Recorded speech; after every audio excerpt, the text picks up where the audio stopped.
भोग विलास के लिए शादी कर रहा है। शादी होगा, पत्नी के साथ भोग विलास करेंगे, मौज मस्ती करेंगे। दूसरा कोई सपना ही नहीं रह गया है कि हाँ, कोई उद्देश्य ही उनके मकसद ही नहीं रह पा रहा है। आजकल विवाह का उद्देश्य ये भोग विलास नहीं है। मेरे बात तो कोई कोई को खराब भी लग रहा होगा कि हाँ, ये बेबात की बात कह रहे हैं। ये अधिकार आपको पता होना चाहिए कि विवाह किस अधिकार से किया जाता है। विवाह का मेन मकसद यही है कि जब तक आपका शादी नहीं होता है ना, तब तक आपका मन बहुत भटकता है, इधर उधर मन भटकेगा। कोई स्त्री में, कोई पुरुष में मन भटका, वही शादी हो जाता है तो आपका मन एक आग्रह हो जाता है। उस एकाग्र मन से पहले आप जब मन भटकेगा तो भगवान में नहीं लगेगा, और जब आपका शादी हो जाएगा तो वो मन जब भगवान में लगाना है, उस मन को दोनों आदमी मिलकर और भगवान को लगाना है, भगवान को पाना ही गृहस्थी जीवन में भगवान की पाना ही मुख्य मकसद होता है।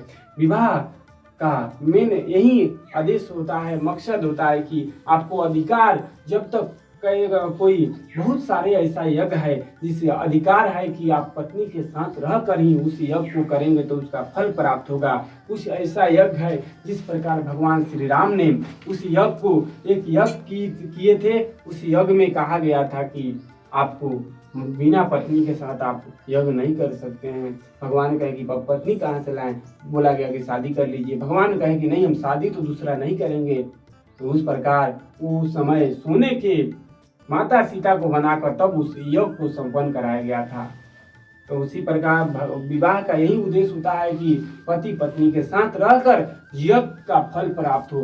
बिना पत्नी के, बिना पति का कोई यज्ञ अकेले नहीं हो सकता है। और आप अगर ब्रह्मचारी हैं, ब्रह्मचर्य नियम का पालन करते हैं तो उस समय तो आप कर सकते हैं। लेकिन आपका गठबंधन हो गया है, शादी हो गया है, अधिकार हो गया है, और तब आप अकेले अकेले यज्ञ कर रहे हैं, अकेले अकेले पूजा पाठ कर रहे हैं, तो उस पूजा पाठ का कोई फल नहीं होता है। बिना पत्नी के साथ आप बैठे हुए अगर हवन भी दिया जाता है तो पत्नी नीचा हाथ रख लेती है कि हाँ, भले स्वाहा स्वाहा नहीं बोलती है, लेकिन हाथ रख के पूजा पाठ भी होता है, संकल्प भी होता है, तो हाथ ऐसे रख के तभी संकल्प कराया जाता है। इसलिए केवल हवन हो, पूजा पाठ हो, विवाह का मेन उद्देश्य यही होता है कि कुछ ऐसे यज्ञ होता है जिससे अधिकार पाने के लिए विवाह किया जाता है, भगवान को पाने के लिए विवाह किया जाता है। भोग विलास के लिए कभी न सोचिएगा कि हम विवाह कर रहे हैं।